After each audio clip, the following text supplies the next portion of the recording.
여러분 반갑습니다. 제가 우리 최병은 목사님의 설교를 많이 들었어요. 유튜브 방송을 통해서 전국으로 설교가 나가는데 그 설교를 들어보니까 제가 우선 은혜가 되고 마음이 편안해지고 그리고 공부도 많이 하신 훌륭한 목사님이다. 그런 생각이 들어서 전화를 했어요. 목사님 한번 보고 싶다. 그랬더니 오실 바에는 주일날 오셔서 말씀을 같이 나눴으면 좋겠습니다. 그렇게 돼서 제가 오게 됐습니다. 그래서 목사님의 초청을 받고 약산 서북교회까지 와서 여러분을 뵙게 된 것을 하나님의 은혜로 알고 감사하고 있습니다.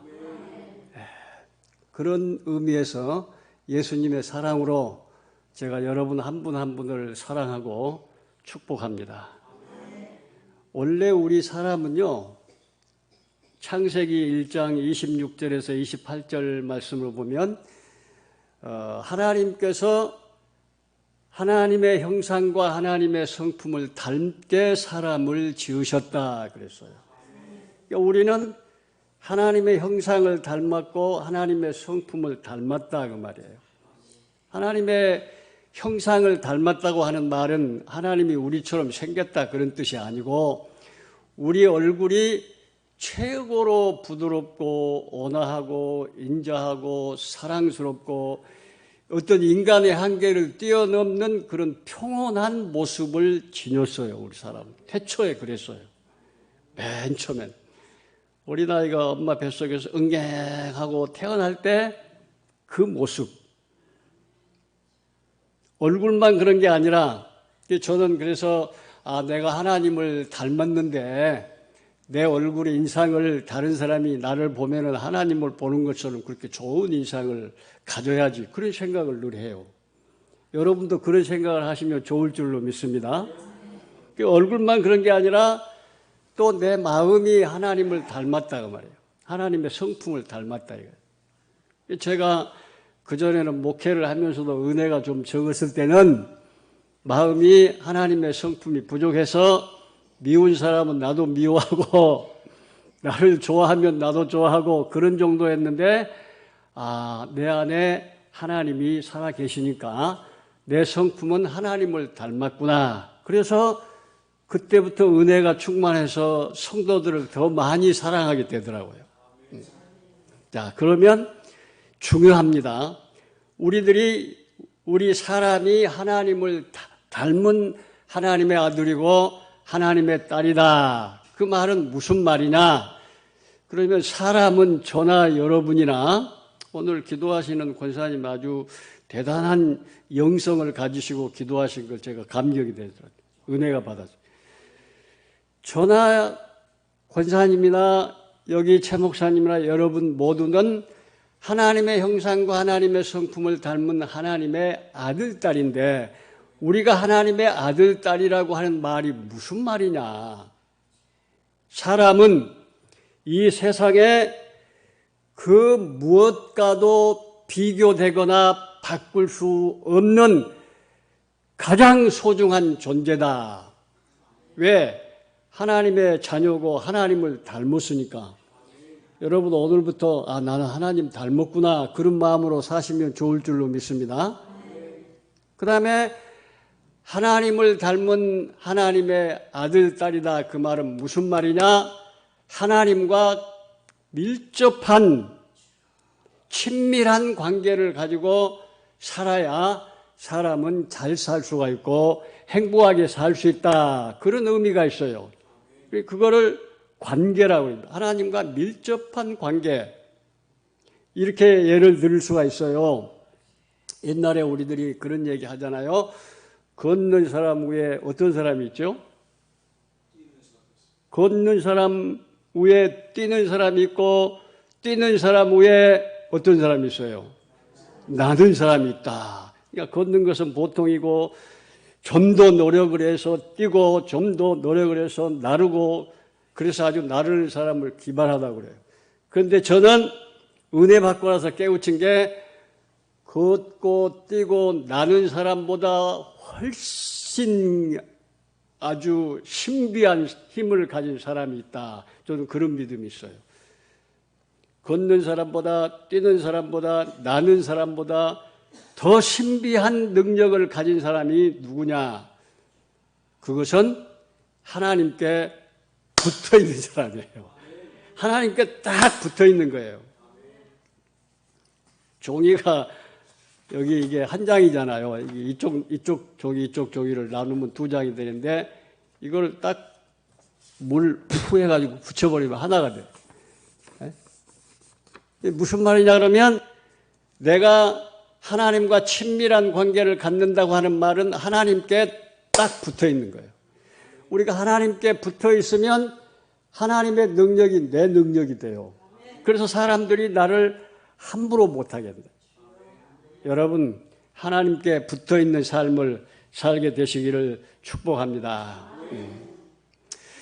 우리를 가르쳐서 세상 사람들이 그렇게 말해요. 예수 믿는 사람들. 그리고 나도 예수 믿는 사람이라고 고백을 해요. 저와 여러분이 예수 믿잖아요. 그럼 예수를 우리가 왜 믿느냐 하는 거예요. 여러분 예수를 왜 믿느냐 하는 거예요. 예수 믿는 목적이 뭐냐 하는 거예요. 왜 우리가 예수를 믿는다고 말할까요? 여러분 예수 믿으세요? 아멘이세요? 그러세요. 믿는다고 하는 말은 무슨 말이냐 하면은 그분을 따른다 그런 뜻이에요. 우리 최배운 목사님은 영어를 아주 잘 하시더라고요. 근데 예수 믿는 사람을 영어로 말하면 크리스찬. 예수 믿는 사람을 영어로 말하면 크리스찬인데 크리스찬은 예수님을 따라가는 사람 그런 뜻이 있어요. 영어에는. 그게 무슨 말이냐? 예수 믿으면 예수님처럼 살기 위해서 예수님을 따라가는 사람이다. 여러분 예수님을 따라가는 사람들이 되시기를 축복합니다. 내가 존경하고 사랑하는 사람을 졸졸 따라다니면 좋은 일이 생기잖아요. 옛날에 어른들이 그런 말씀을 했어요. 나무는 큰 나무 밑에 있으면 피해를 볼 수가 있어요. 그늘이 져가지고. 근데 사람은 큰 사람이라고 하는 것은 막 키가 크고 막 잘나고 그런 사람 의미하는 게 아니라 우리 예수 믿는 사람은 예수 잘 믿는 사람. 그래서 아주 성품이 좋고 신앙이 좋은 그런 사람 곁에 있으면 덩달아서 자기도 은혜를 받고 좋은 일이 생기는 줄로 믿습니다. 우리는 예수를 따라가는 사람들이에요. 예수를 따라서 살게 되면은 이 세상에서 잘 된다 그래요. 잘 된다. 예수 잘 믿으면 잘 된다. 우선은 내 몸이 건강하고 심령이 평강하고 그래서 내가 잘 돼야 되고 그리고 내 사랑하는 자녀들이 또 잘 돼야 되고 내가 하는 일이 잘 돼야 되고 여러분 그런 걸 원하시죠? 예수 잘 믿으면 그런 영적인 축복이 온다 그래요. 계면이라고 계면연이라고 그러죠. 금년을. 근데 어떤 사람이 삼행시로 풀이를 했는데 이렇게 풀이를 했는데 참 재밌더라고요. 계획한 모든 일이 묘하게 잘 되는 해. 그리고 연달아 좋은 일이 생기는 해. 이렇게 삼행시를 풀이를 해서 제가 그걸 아주 재밌게 읽었는데 우리 모두가 금년 한 해 동안 계획한 모든 일이 묘하게 잘 되고 연달아 잘 되는 은혜가 임하면 좋을 줄로 믿습니다. 자, 그러면 우리가 저나 여러분이나 이런 축복을 받기 위해서 내가 예수를 믿을 테니까 하나님은 나에게 이런 축복을 주셔야 됩니다. 그런 조건을 걸고 예수 믿나요? 그럼 왜 예수를 믿나요? 예수 믿는 것은요, 크게 말하면 두 가지로 말할 수 있는데, 날 구원하신, 시간이 없으니까 다 말하기는 어렵고, 십자가에 돌아가시고, 부활하시고, 나를 구원하시고, 나를 사랑하신 그 놀라운 하나님의 사랑이 좋아서 믿는 믿음이 있고, 예수 안 믿으면 혼나고, 벌받고, 책망 듣고, 또 잘못하면 지옥불로 떨어지고 그러니까 무서워서 예수 믿는 것처럼 왔다 갔다 하는 두 종류의 예수 믿는 사람이 있어요. 여러분은 예수님이 좋아서 예수 잘 믿는 성도들이 다 되시기를 축복합니다. 그리고 아까 말한 육신의 복, 영혼의 복, 이런 자녀가 잘 되는 복, 하는 일이 잘 되는 복, 이것만 바라고 예수 믿는 게 아니에요. 그보다 더 중요한 것이 뭐냐? 예수님처럼 한번 나도 살아보자. 예수님처럼 살아보자. 다른 말로 말하면 예수 살기 그래요. 그리고 예수님처럼 사는 것이 뭐냐? 간단해요. 오늘 본문이 예수님처럼 사는 삶인데 예수님의 삶은 위로 하나님을 사랑하는데 얼마나 사랑했느냐? 내 생명을 바쳐서 하나님을 사랑한다고 했어요. 그리고 아래로 이웃을 사랑하는데 이웃을 어떻게 사랑하느냐? 내 몸처럼 자기처럼 이웃을 사랑한다 그랬어요. 예수님이 그렇게 사셨어요. 여러분, 예수님의 사랑은 이 위기의 세상, 우리가 지금 살고 있는 세상의 위기를 만나 아주 무서운 세상이에요. 우리가 지금 못 느끼고 있는데 지구 변화라고 하는 아주 무서운 현상이 우리 앞에 오고 있는데 지구 변화, 자꾸 온도가 이렇게 높아지면 저 북극 지방에 그 얼었던 얼음들이 녹아지면서 지구의 온도가 높아지면 우리가 언제까지 이렇게 편안하게 잘 살는지 예측할 수 없을 정도로 무서운 세상이 됐어요.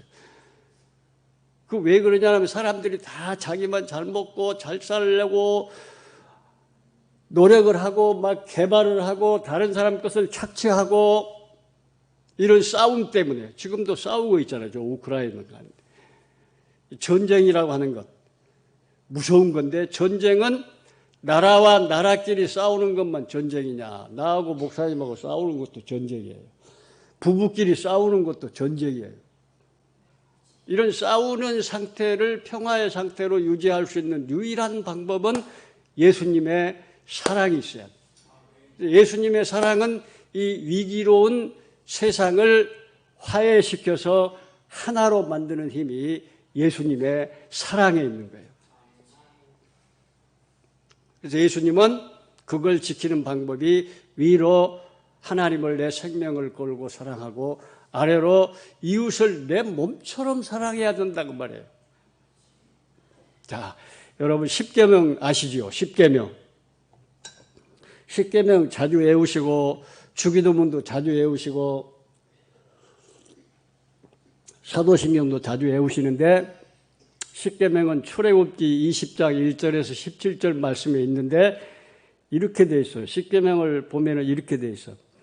하나님이 이 모든 말씀으로 말씀하여 이르시되 나는 너를 애굽 땅 종 되었던 집에서 인도하여 된 너의 하나님 여호와니라. 그러면서 계명을 주시는데 제1계명에 뭐라고 되어 있느냐? 나 외에 다른 신을 너희에게 두지 말아라. 하나님 외에는 다른 신을 섬기면 안 된다. 두 번째로 제2는 너희를 위하여 새긴 우상을 만들거나 섬겨서는 안 된다. 위로 하늘에 있는 것이나 아래로 땅에 있는 것이나 땅 아래 물속에 있는 것에 무슨 형상인지 만들거나 그것을 섬기면 안 된다. 나 여호와 너희 하나님은 질투하는 하나님인즉 나를 미워하는 자의 죄를 갚되 아버지로부터 아들 3, 4대까지 이르게 하거니와 나를 사랑하고 내 계명을 지키는 자는 천대까지 은혜를 베푸느니라. 할렐루야. 우리가 하나님을 사랑하면 그리고 하나님의 계명을 지키면 크고 첫째 되는 그 계명을 지키면 천대까지 이르러서 하나님의 은혜가 임하게 될 줄로 믿습니다. 천대라고 하는 것은 놀라워요. 사람이 헤아릴 수 없는 숫자예요. 하나님의 연은, 하나님의 수는 하루가 1000년이고 1000년이 하루이기 때문에 1000년이라고 하는 말은 영원한 숫자예요. 하나님을 사랑하고 하나님의 계명을 지키면 천대까지 하나님의 은혜와 축복이 저와 여러분의 것이 될 줄로 믿습니다. 그 다음에 세 번째 계명이 뭐라고 돼? 내 이름을 망령되이 일컫지 말라 그랬어요. 좀 어려운, 망령되이 일컫지 말라. 그럼 그 말은 아무것도 아닌 일에 나는 어떤 사람이요, 막 거짓말을 하면서 나한테, 내가 직접 경험한 얘기인데, 목사님, 내가 지금 여기 하나님을 모셔놓고 목사님한테 말하겠습니다. 거짓말하고 있네. 내 속으로 뻔히 다 알아내. 거짓말하고 있네. 거짓말을 하려고 하니까 하나님 모시고 한다고 하면 내가 고지 들을까 봐, 에이, 나쁜 사람 같으니라고. 내가 그런 경험이 있다니까요. 거짓말하지 마. 근데 진짜 그 사람 나한테 거짓말을 했거든요. 그럴 때 하나님의 이름을 들먹이는 게 망령되이 일거든요. 하나님의 이름에 누를 끼치는 게 망령되이 일거는 거예요. 내 이름을 망령되이 부르는 자를 죄 없다 하지 아니하리라. 여러분, 하나님의 이름을 함부로 사용하면 안 돼요. 결정적인 순간에 하나님의 이름을 사용해요. 거짓말하면서 내가 하나님 모셔놓고 지금 거짓말할 테니까 내 말을 참말로 들어라. 그거 안 되잖아요. 그거 십계명을 어기는 죄가 되는 거예요. 그다음에 네 번째 계명이 뭐냐? 중요해요. 안식일을 기억해서 거룩하게 지키라. 하나님의 안식일을 거룩하게 지키라. 내가 안식일을 거룩하게 하고 복되게 하였느니라. 그러니까 너희들 안식일을 지켜라. 여러분이 지금 세상 일을 중단하고 교회 나와서 지금 예배를 드리는 게 이게 안식일을 지키는 거예요. 안식일은 무슨 일을 할지라도 하나님 앞에 예배를 드리는 걸 최우선으로 하고 그 다음에 다른 일을 해야 돼요. 평생 동안 주일 성수를 잘하는 것이 안식일을 잘 지키는 거예요. 그러니까 지금까지 제가 10계명 중에 몇 가지를 얘기했어요? 네? 네 가지 얘기했죠. 네 가지. 이 네 가지는 이 세상 사람들이 아무나 지킬 수 있는 계명이 아니에요. 누가 지킬 수 있는 계명이죠? 예수 믿는 사람만 지킬 수 있는 계명이에요. 예수 안 믿는 사람은 이런 걸 몰라요. 제1에서부터 제4는 제4계명까지는 예수 믿는 사람만 지킬 수 있는 계명이라고요. 근데 그 말이 하나로 합하면 우로 계신 하나님을 내 생명을 걸고 사랑해라. 그 말씀이거든요. 하나거든요. 여러 가지가 아니고. 그 다음에 이제 제5계명이 있어요. 5계명은 5계명부터 10계명까지는 사람과 사람 사이에 지켜야 하는 계명이에요. 이거 예수 안 믿는 사람들도 잘 지킬 수 있습니다. 어쩌면 예수 안 믿는 사람들이 우리보다 더 잘 지키는 계명이 있어요. 예수 안 믿어도 부모 효도 잘하는 사람 있잖아요. 제5계명이 부모를 공경하라. 그러면 이 땅에서 너희 생명이 길리라. 부모를 귀하게 여기고 부모에게 효도하고 부모를 존중하는 자녀들은 이 땅에서 장수하는 축복을 받는다. 여기 뭐 자녀 옛날에 우리도 다 자녀였잖아요. 지금 뭐 자녀들은 별로 안 보이는 것 같지만 옛날에 우리도 다 자녀인데, 그러니까 우리 자녀들이 부모에게 효도할 수 있도록 그렇게 양육하고 교육을 하는 게 중요하거든요. 부모에게 효도하는 사람은 이 땅에서 장수하는 축복을 받게 될 줄로 믿습니다. 그 다음에 뭐 이제 살인하지 말라, 간음하지 말라, 도적질하지 말라. 이웃을 사랑하는 사람은 자동적으로 이런 일을 안 하게 돼 있어요. 그리고 남을 해롭게 하려고 거짓 증언하지 말라.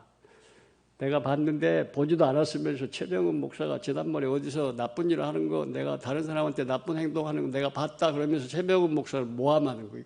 그걸 거짓 증거라고 하는 거고. 거짓 증언을 하면은 하나님 앞에 십계명을 어기는 죄가 된다고 말이죠. 그러니까 하나님 무서워서 그 계명을 지키는 게 아니고 하나님이 나에게 주신 그 계명이 너무너무 좋아서 하나님을 사랑해서 지켜야 된단 말이에요. 무서워서 지키는 게 아니라. 그 다음에 남의 것을 탐하지 말아라. 남의 것 욕심 부리지 마. 내 이웃집의 아내나 이웃집의 남종이나 여종이나 소나 낙이나 무엇이든지 남의 것은 탐하지 말아라. 남의 것을 탐하면 옛날에 그런 속담이 있었어요. 어른들이 자식은 내 자식이 어떻습니까?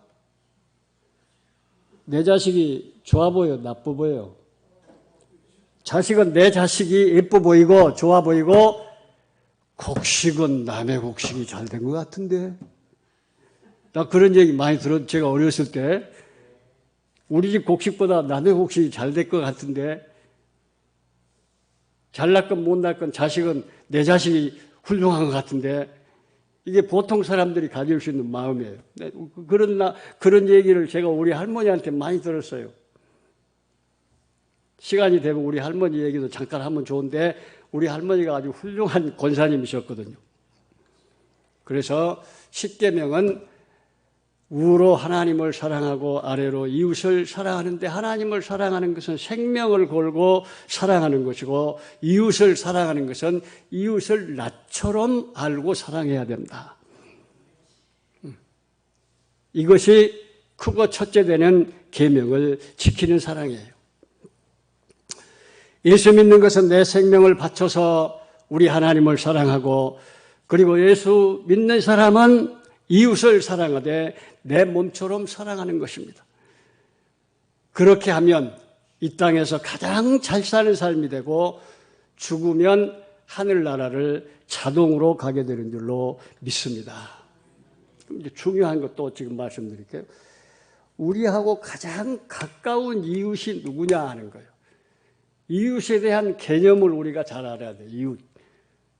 가장 가까운, 권사님 가장 가까운 이웃이 누구세요?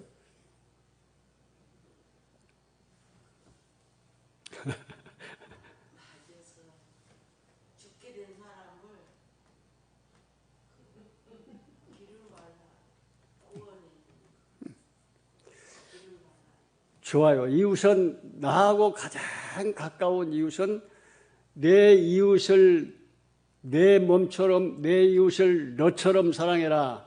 그 말은 무슨 말이냐? 가장 가까운 이웃이 누구냐? 그건 가족이에요.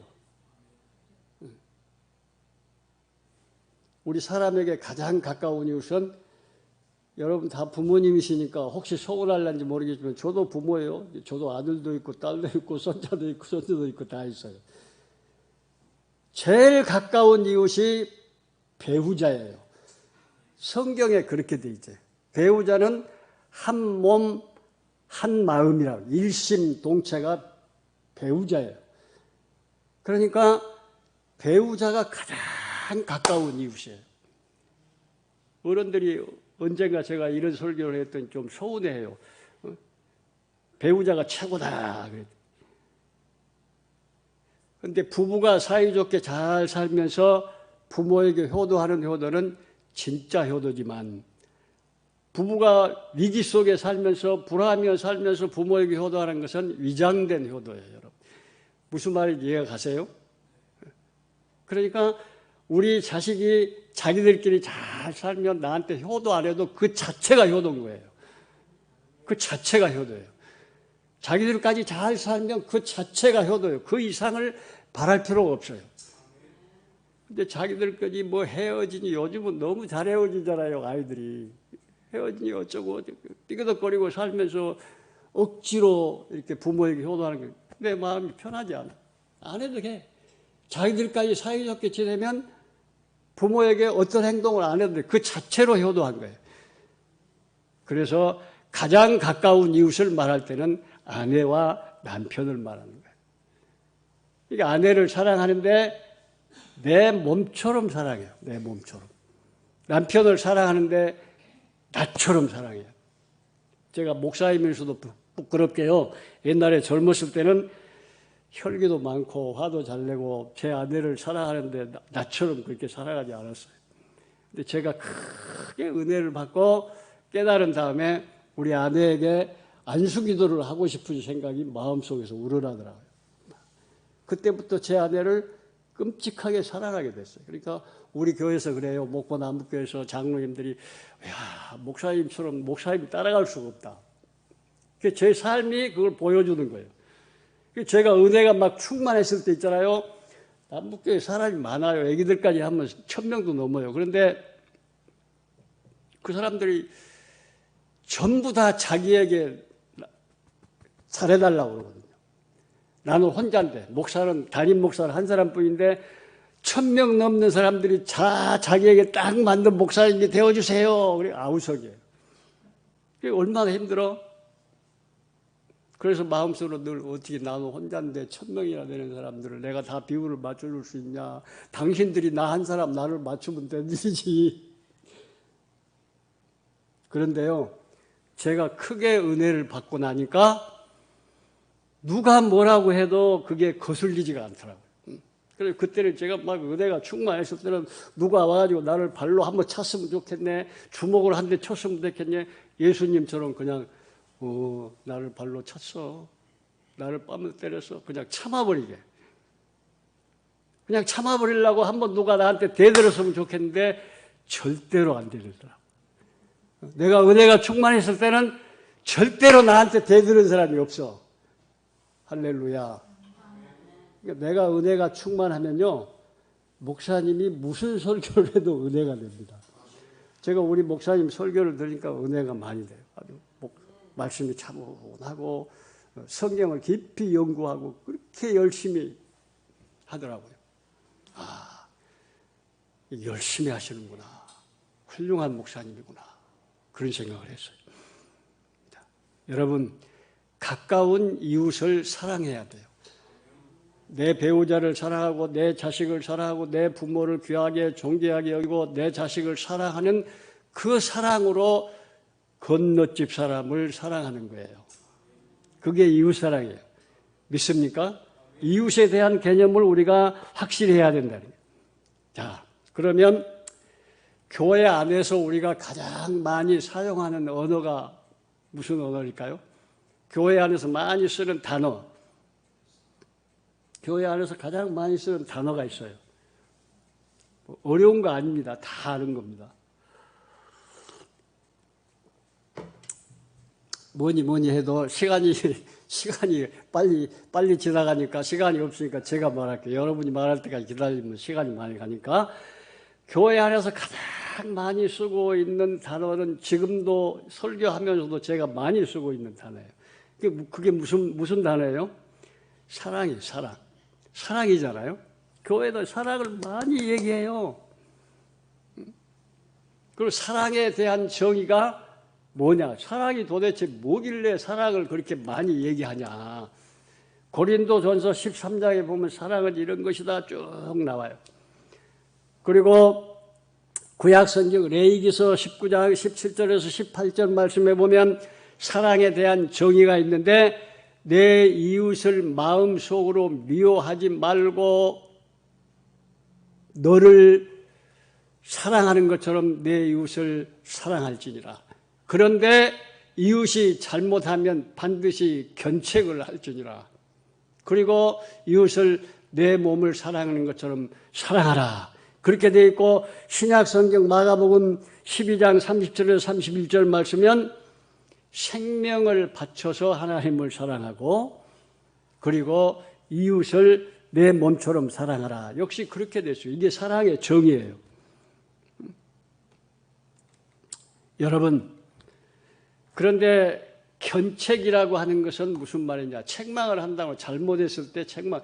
그러니까 구약 성경은 잘못했을 때 마음으로 미워하는 마음만 품고 그 사람을 미워하지 말고 너 이러이러한 것이 잘못했으니까 그걸 앞으로 고쳐라. 그렇게 해주는 게 사랑이라고 말해요. 타일러 주는 게. 옛날에 그런 말도 있었잖아요. 이쁜 자식을 키우려면 어떻게 하라고 그래요? 자어봉이라. 그래서 매를 때려야 돼. 잘못하면 매를 때려야 된다. 그런데 중요한 것은 이 구약 성경의 사랑의 정의는 책망이거든요. 책망. 잘못하면 지적해 주는 거. 이건 계명과 율법이거든요. 계명과 율법은 잘못하면 법이라고 하는 건 잘못하면 처벌을 받잖아요. 그렇죠? 그런데 신약에 와서 예수님의 사랑은 그게 아니에요. 여러분 아이를 키우는데 대소변을 못 가리는 어린아이에게 책망이 필요합니까? 대소변을 못 가리는 어린아이에게 책망이 필요합니까? 대소변을 못 가리는 어린아이는 똥을 넣어도 할머니들이 혹은 엄마들이 아이고 내 새끼 똥도 이쁘게 쌌네. 까꿍 그러면 하하하 애가 막 껄껄껄 웃고 도리도리 그러면 웃고. 그 조건이 없는 사랑. 예수님은 율법과 계명을 준수해야 사랑하는 하나님입니다. 그게 아니고 예수님은 계명을 새롭게 해석을 해서 무조건적으로 사랑한다는 거예요. 예수 믿는데 우리가 예수를 잘 믿고 교회 봉사를 많이 하고 이렇게 하면 사랑하는 게 아니라 그냥 예수 믿는 그 자체로 하나님은 여러분을 사랑하신 줄로 믿습니다. 우리가 아이를 키울 때 아이가 하루에 24시간 동안에 300번을 웃는데요. 보통 아이들이. 300번을 웃는데 300번을 웃으면 웃게 하면 얼마나 그 아이의 장래가 밝아지냐. 그러면 그 아이의 장래는 성공할 가능성이 높아지는 거예요.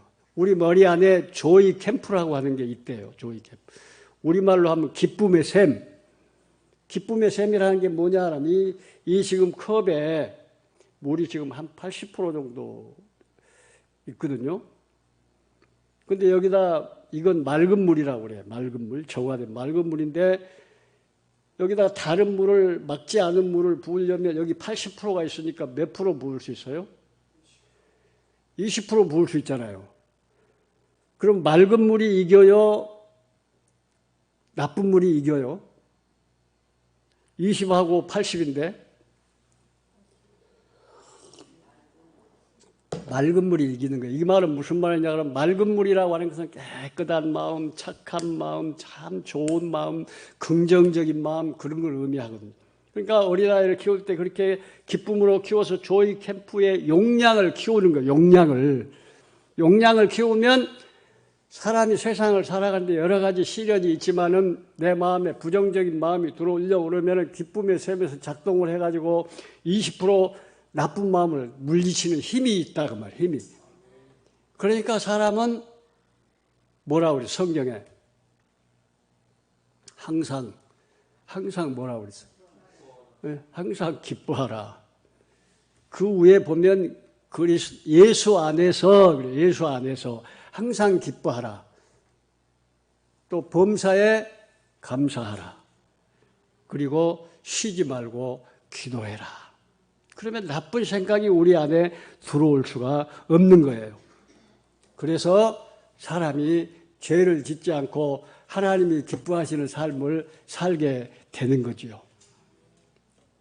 자, 이제 아주 또 좀 이 사랑이라고 하는 걸 우리가 정의를 잘 내리고 신앙생활하면 참 좋습니다. 근데 심리학으로 말하는 사랑이 또 있어요. 그 심리학에서 말하는 사랑은 자기애적 사랑이라고 하는 게 있는데 이 자기애적 사랑이라고 하는 것은 자기 중심적인 사랑 또는 어린아이와 같은 초보적인 사랑, 다른 말로 말하면 권사님이 나를 좋아하니까 나도 권사님 좋아하고 권사님이 나를 사랑하니까 나도 권사님을 사랑하는 것. 그걸 자기애적 사랑 혹은 어린아이와 같은 초보적인 사랑 그렇게 말해요. 근데 예수님께서 그렇게 말씀하셨잖아요. 자기를 사랑하고 자기를 축복하는 자를 사랑하고 축복하는 것은 아무나 할 수 있는 거다. 그건 예수 안 믿는 세상 사람도 다 할 수 있는 거다. 근데 예수 믿는 사람은 나를 싫어하는데도 그리고 나를 사랑하지 않는데도 내가 그 사람을 불쌍히 여기고 긍휼히 여기고 나는 좋아해주고 예수님의 사랑으로 좋아해주고 예수님의 사랑으로 그 사람을 사랑하고 그게 예수 믿는 사람의 똘이거든요. 그걸 전문적인 용어로는 나르시즘이라고 이태리 그리스 로마 신화에 나온 얘기인데 아주 잘생긴 멋있는 누가 봐도 잘생긴 소년이 자기가 봐도 자기 얼굴에 반할 정도로 잘생긴 소년이 어느 날 호숫가에 비치는 자기 얼굴을 보니까 너무너무 잘생겼거든. 아주 감동할 정도로 잘생겨서 반해가지고 그 호수에 떠있는 자기 얼굴을 잡으려고 들어가다 빠져 죽었어. 그래가지고 수선화가 됐다는 얘기예요. 그게 신화에 나온 얘기예요. 그래서 그런 초보적인 사랑을 뭐라고 말하냐? 나쁜 사람. 그래. 나쁜 사람. 나쁜 사람. 나뿐인 사람. 나밖에 모르는 사람. 그러면 우리 예수 믿는 사람은 어떤 사랑을 해야 되느냐? 성숙한 사랑이라는 거예요. 성숙한 사랑. 이 성숙한 사랑이라는 말은 무슨 말이냐 그러면 애도를 거치는 사랑이에요. 애도. 애도라고 하는 말은 슬프다. 제가 어렸을 때 우리 동네는요, 아마 양반 동네라 그랬던 것 같아요. 지금 생각해 보면은 우리 동네는 어르신이 돌아가시잖아요. 그러면 단골이라고 하는 분이 있었어요. 나이가 좀 드신 분인데 여러분 그거 아세요? 단골레가 있었다고, 단골레. 그럼 저 위에서부터 밑에까지 아무 개인의 집에 누가 돌아가셨다 그리고 다 알려줘요, 동네. 그리고 단골이라는 그 직책을 가진 사람, 그분이 우리 동네 모습인데, 동네 모습이죠. 그러니까 그 단골에게는 아이들도 그냥 반말을 했어요. 근데 이 단골이 하여튼, 근데 저는 반말 안 했어. 그래서 다른 사람들이 다 반말해도 나는 하기가 싫더라고. 왜 그랬는지 몰라.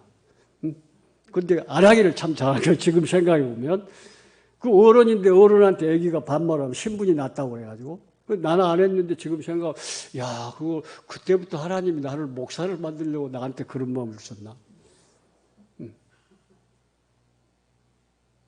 동네 아무개 어른이 돌아가셨다 그러면 그때부터 동네가 조용해집니다. 일상생활을 멈추는 겁니다. 하던 일을 하지 않는 겁니다. 제가 알기로는 우리 집에서는 빨래도 안 했어요. 누가 돌아가시면 우리 어머니 빨래도 안 해요. 그 말은 이웃집 슬픔에 내가 동참하고 있다. 나도 당신의 슬픔을 슬퍼하고 있다. 그런 뜻이거든요. 다시 말하면 남의 슬픔을 내 슬픔처럼 여기는 마음. 그래서 그분을 상해꾼들이 저 산에 가서 장례를 다 모시고 와서 그 상해를 상해집에 넣어놓고 집에 돌아오면 다시 화분에 물 주는 것처럼 움직이기 시작해, 사람들이. 회복을 하는 거예요. 그 슬픔에 계속 젖어 있으면 안 되잖아요. 이제 그동안 슬퍼했으니까 슬픔을 건너서 새로운 삶으로 도약을 하는 거예요. 막 살아나는 거예요. 제가 느끼게 그랬어요. 그것을 애도가 있는 사랑, 요단강 건너간 만나기, 3일 후에 만나는 거예요. 3일 후에도 계속 슬퍼하고 있으면 안 돼요. 일상생활로 돌아가야 되는 거예요. 그런데 우리나라에서 이 애도를 거친 성숙한 사랑을 실천해 주신 목사님이 계시는데 그분이 누구냐? 슬픔을 거쳐서 성숙한 사랑을 실천하신 유명한 목사님이 계세요. 자기 아들을 죽인 손양환 목사님이라고 계시잖아요. 손양환 목사님은 자기 아들을 죽인 죄인을 회개하게 하고 그리고 예수 믿게 해서 자기 아들을 삼았어요. 얼마나 그가 애지중지한 자기 아들을 총살했는데 얼마나 미웠겠어요. 처음에는 미웠을 거예요. 그래서 그 손양환 목사님 하나님 앞에 간절히 기도하니까 하나님이 어떤 마음을 주셨냐, 그를 불쌍히 여기고 사랑하는 마음을 가지고 그 사람을 구원시켜서 하나님의 자녀로 삼은 다음에 네 자식이 되도록 해라 하는 음성이 들려온 것 같아서 그렇게 했다는 거예요. 손양환 목사님. 그리고 그때 유명한 손양환 목사님의 기도가 있어요. 우리 핸드폰 가지고 찾아보면 다 나오는데 9가지 손양환 목사님. 아들을 죽인 흉악범을 자기 아들을 삼는, 그리고 나서 손양환 목사님이 기도하신 기도 내용이 있는데 9가지 기도 내용 중에 한 가지를 오늘 제가 써왔는데 이렇게 되어 있어요. 내 사랑하는 아들을 총살한 원수를 회개시켜 내 아들로 삼고자 하는 사랑의 마음을 내게 주신 하나님 감사합니다. 내 아들을 죽였기 때문에 자기도 죽이고 싶은 마음이 간절했어요. 미웠어요. 원수였어요. 그런데 그 사람을 죄는 미워하되 사람은 미워하지 말라고 하는 말씀으로 그 사람을 불쌍히 여겼어요. 불쌍히 여기니까 사랑하는 마음이 왔어요. 그래서 그 사람이 손양한 목사님의 사랑을 받으니까 어떻게 됐어요? 회개하게 됐다고 말이에요. 회개하게 됐어요. 그래서 예수를 믿게 됐어요. 그래서 구원을 받은 거랍니다. 사랑의 힘이라고 하는 것은 이렇게 놀라운 거예요. 자, 옛날에요. 시간이 너무 많이 가는데 목사님 어떻게 하지? 11시에 끝나야 되잖아요. 그래도 좀 해야지. 옛날에 이 세상에 평소에 몇 시에 끝나죠? 아니, 그러니까 평소에 몇 시에 끝나요? 11시에. 11시 5분밖에 안 남았는데. 빨리 하겠습니다. 옛날에 이 세상에요. 비가 오지 않아서 가뭄이 들었어요. 흘러가는 시냇물도 마르고 강물도 마르고 사람이 먹는 우물물도 마르고 다 마르니까 산천초목이 말라 죽고 동식물이 말라 죽고 사람까지 물을 못 먹어서 죽게 되는 그런 위급한 상황이었어요. 그런데 그때 어머니를 연세 많이 드신 어머니를 모시고 사는 아주 착한 소녀가 있었어요. 그 어머니에게 물을 먹여드리고 싶은 마음이 간절해서 나무로 된 바가지를 준비해가지고 물을 찾기 위해서 동서남북 방방곡곡을 헤매다가 지쳐가지고 어느 나무 그늘 아래 쓰러져서 잠이 들었어요. 잠을 한숨 싹 자고 일어났는데 이게 어찌된 일입니까? 자기가 준비한 바가지에 물이 가득 고여있는 거예요. 너무너무 좋아가지고 어머니에게 갖다 드릴 생각을 하니까 너무너무 좋아가지고 벌떡 일어나서 가려고 하는데 다 죽어가는 강아지가 자기 발밑에 있는 것을 모르고 서둘렀기 때문에 그 강아지의 발뿌리가 채워가지고 넘어졌어요. 이 귀한 물이 넘어졌어요. 넘어지는 순간에 물이 땅바닥에 다 쏟아졌는 줄 알았는데 물이 그대로 있는 거예요. 이 소녀가 넘어졌는데도 물이 그대로 있는 거예요. 그래서 너무 또 좋아가지고 가지고 가서 어머니에게 줄 생각을 하니까 너무 좋아가지고 막 일어나는데 그 자기 발뿌리에서 자고 있었던 쓰러져 있었던 강아지가 아주 애절한 모습으로 그 물이 나에게 필요하다. 내가 그 물을 먹지 않으면 나는 죽는다. 그런 애원을 하는 것처럼 느껴져서 그 소녀가 물 한 줌을 떠서 강아지에게 주는 순간에 그 바가지가 은바가지로 바뀌었대요. 자기가 먹어야 돼. 자기 어머니 줘야 되는데 더 불쌍한 강아지를 불쌍히 여기고 줬더니 그 바가지가 은이 됐대요. 그리고 또 은바가지를 가져가서 어머니에게 줄 생각을 하니까 신이 나가지고 어머니 물 가졌으니까 드세요 하면서 어머니에게 물을 보냈는데 어머니가 하시는 말씀이 나는 살 만큼 살았고 이제 죽을 날을 기다리니까 이 물은 내가 먹을 물이 아니고 내 딸 네가 먹고 살아야 된다. 딸한테 물바가지를 건네주는 순간에 물바가지가 금으로 바뀌었대요. 금으로. 그래서 너무 좋아가지고 이 딸이 자기가 한 모금 먹고 다시 어머니에게 주려고 하는데 밖에서 문을 열고 들어온 나그네가 정말 물이 필요한 나그네가 가지고 그 물을 내가 지금 먹지 않으면 나는 죽으니까 나에게 달라는 거예요. 그래서 그 사람이 또 불쌍한 마음이 들어서 착한 소녀니까 그 물바가지를 나그네에게 주는 순간에 물바가지가 금으로 바뀌었대요.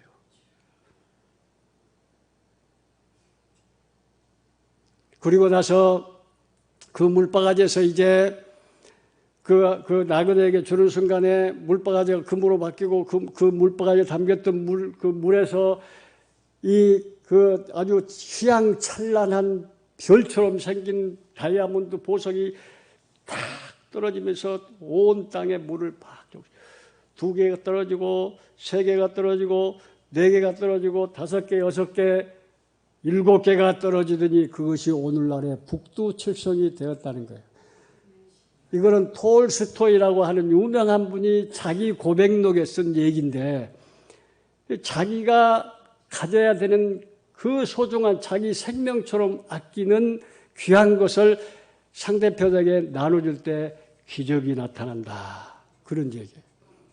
얼마 전에 폐지를 주어가지고 어떤 할머니가 50만 원을 기부했는데 50만 원을 받아보니까 그 50만 원 동전이 전부 동전인데 그 동전이 일반 동전하고 색깔이 전혀 달라요. 어떻게 다르지? 아주 반짝반짝 빛이 났어요. 그래서 그 빛나는 동전을 보고 그 동전을 받은 사람들이 감동이 돼가지고 그 할머니를 불러서 물어봤어요. 왜 이 동전이 이렇게 찬란하게 빛이 나느냐? 그랬더니 내가 폐지를 주워 모아서 만든 돈이기 때문에 혹시라도 더럽다고 받지 않을까 봐 내가 하나하나 다 씻었다, 이 동전을. 그 귀한 돈을 이렇게 바치느냐, 기부하느냐. 나보다 더 어려운 사람을 위해서 쓰기 위해서 내가 이것을 바치는 거다. 불쌍한 사람을 위해서 바치는 거다. 그렇게 말했대요. 이게 감동이잖아요. 근데 이 감동이라고 하는 거, 사람을 움직일 수 있는 거, 그게 뭐냐? 그러면 그것은 사람을 존중하는 거예요. 존중. 귀하게 여기는 마음이 있어요.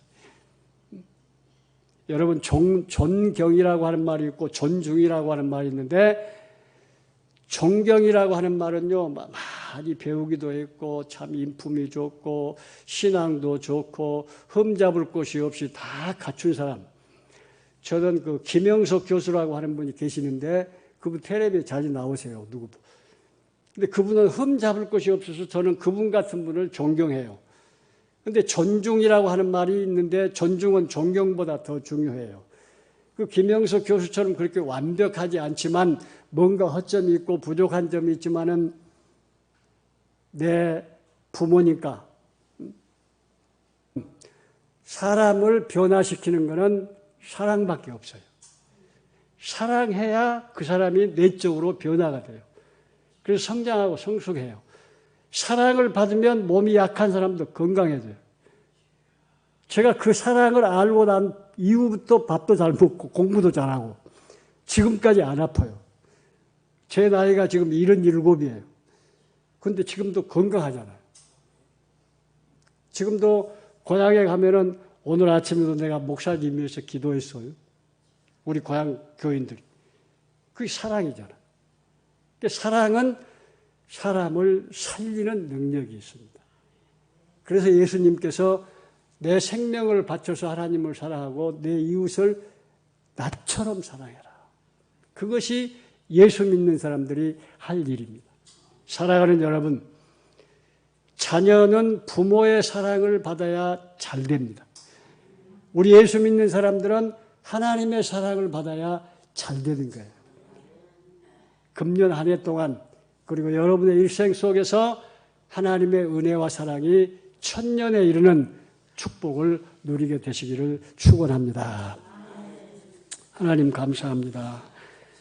부족한 종을 약산 서북교회에 보내주셔서 하나님의 말씀을 나누게 하신 것 감사합니다. 이 말씀이 우리 안에 임해서 우리의 삶 속에서 우로 하나님을 내 생명을 바쳐서 사랑하듯 사랑하게 하시고 아래로 내 이웃을 내 몸처럼 사랑하는 사랑의 삶을 통해 하나님 아버지의 영광이 되며 나에게 복이 되며 나를 보는 이웃에게 은혜와 덕을 끼치는 영향력 있는 삶을 살아가도록 우리를 축복해 주시옵소서.